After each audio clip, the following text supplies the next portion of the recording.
دانیشتن و گفتوگۆکان بۆ دووبارە پێکهێنانەوە و ڕێکەوتن لەسەر حکوومەتی خۆجێی و سەرۆکی ئەنجومەنی پارێزگای کەرکووک بەردەوامە، بەڵام تا ئێستا هیچ ڕێکەوتنێک نەکراوە.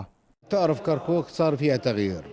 هذا التغيير کەرکووک گۆڕانکەری بەسەردا هاتووە، کێشەی کەرکووک سەرەسەر نابێت، تەنها لە ڕێی داریکی هاوبەشەوە نەبێت.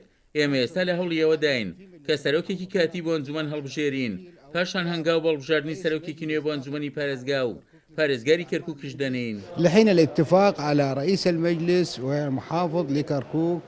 طبعا نحن الآن كل الأنظار متوجه إلى مجلس محافظة كركوك منذ أيام. لێستادا هەموو تێڕوانینەکان لەسەر ئەنجومەنی پارێزگای کەرکووکن.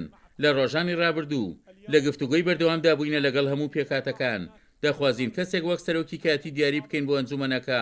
دەکرێ و کەسە لە ماوەی 10 ڕۆژیان 2 هەفتەدا ئیداری کارەکانی ئەنجومەن بکات تا سەرۆکێکی نوێ بۆ ئەنجومەنی پارێزگا دیاری دەکەین. أو أسبوعين إلى أن نصل إلى الاتفاقات بعد المداولات والمناقشات والحوارات بين الأطراف في تقاسم السلطات.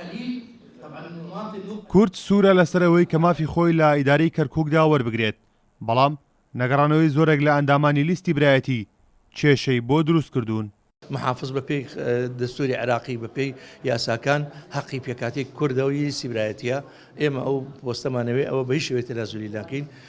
دووەمیش مەسەلەی ئەوە ئێمە فترێکی کەمان ماوە لەو فترکەمەی ئەبێ ئێمە دانیشین هەردووچیان بەیەکەوە، چونکە بەڕاستی ئێمە لەبەرەوەی ئەو ئەکسەرەتی جارانمان نەماوە.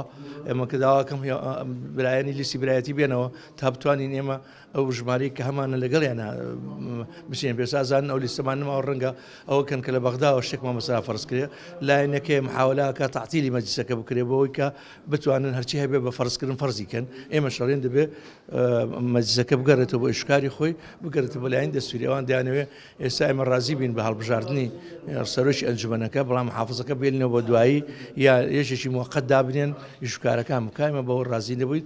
ئەڵێ نەگەر بشکری ئەبێ بە پێی یاسا ئەکبەرە سننمان هەیە کەویش لە لیستی برایەتیە. لە دوای ڕووداوەکانی 16 مانگەوە سەرۆکی ئەنجومەن و پارێزگاری کەرکووک شارەکەیان بەجێهێشت. لە ئێستاشدا هەوڵی کوتلەکانی ئەنجومەن و لایەنە سیاسیەکان بۆ وەرگرتنی مافی خۆیان بەردەوامە. کارۆن محەممەد، کورد ساد نیوز، کەرکووک.